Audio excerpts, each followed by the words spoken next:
Allô les copines copains, j'espère que vous êtes enjoués en cette jolie matinée de fin d'été.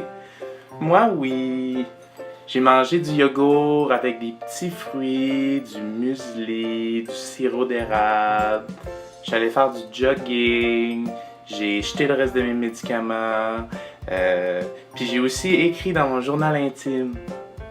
Parlant de journal justement, j'étais chez ma voyante l'autre jour puis j'ai eu une idée pour une vidéo vraiment concept. Dans le fond, j'ai pensé que je pourrais vous réciter des extraits du vieux journal intime que j'entretenais quand j'étais jeune.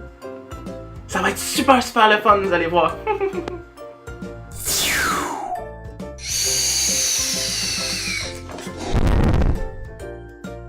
Donc, allons-y, hein. Le premier extrait que je vais vous lire date de 2008, donc quand j'avais 10 ans. Cher journal, je me suis encore fait suspendre de l'école parce que j'ai traité ma prof de torche et que je lui ai craché dans la face. Tabarnak de vierge. La grosse jument voulait me mettre un crochet parce que j'avais barbouillé ma feuille de devoir.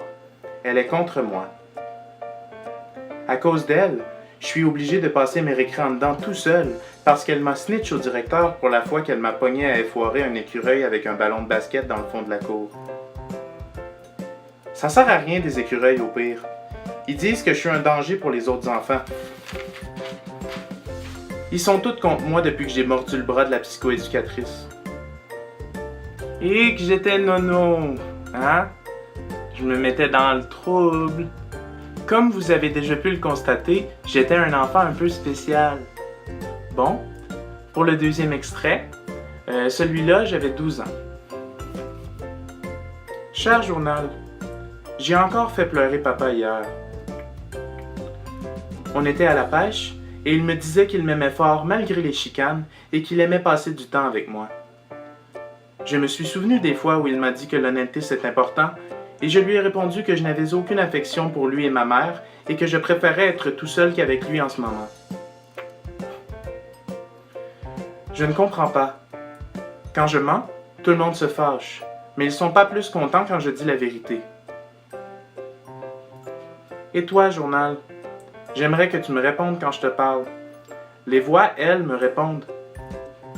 J'étais une petite boule d'énergie, hein? Je m'arrêtais jamais.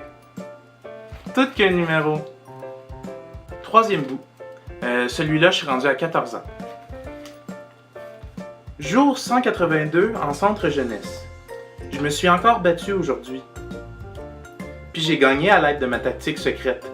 Le crayon de blond dans la gorge. Il l'a pas vu venir, le petit vidange.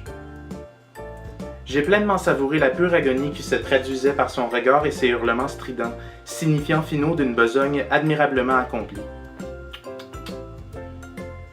Les gars du coin fumeur m'avaient parlé de cet endroit comme du plus horrifiant des supplices, mais je m'y suis acclimaté aisément. Toute cette violence et cette hargne nourrissent mon âme noire d'encre.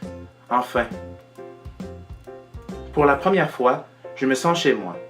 Par contre, ça fait chier de pas pouvoir puffer. Mes yeux virent rouge écarlate quand je suis high, fait que les gardes me spotteraient tout de suite en arrivant. C'est-tu que je me likerais un bat en live? J'étais vraiment taquin. Poursuivons avec le dernier, mais non le moindre, passage de ce haletant récit de jeunesse que j'ai rédigé en secondaire 4 lorsque j'avais 16 ans. C'est une période charnière du développement d'un adolescent, donc on va jeter un coup d'œil voir si j'étais encore un petit fripon ou si j'avais maturé un tantinet. Cher journal, mon psychologue a discontinué nos séances car il ne se sentait pas en sécurité. Tant mieux. Son positivisme mal placé évoquait chez moi un antagonisme aigu que je maintenais difficilement sous contrôle. Attendez, c'est pas super intéressant ça, on va trouver autre chose. Ah, voilà. Je me souviens vaguement de ce passage-là. C'était un petit peu plus tard la même année, puis j'étais un peu dans une phase rebelle, tu sais, j'aimais vraiment pas ça me faire dire quoi faire. 4e journée en fugue.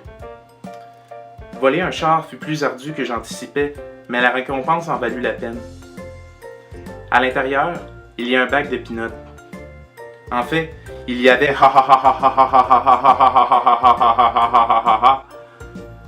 Maintenant que je me suis fait couper les cheveux pour pas qu'on me reconnaisse, puis que je me suis acheté du linge au Simons avec l'argent, des cartes cadeaux, des numéros de cartes de crédit volés, puis du hustle d'étapes de contrebande. Je pull up starter un fight avec des joueurs d'impro dans un bar de quartier. Iskit!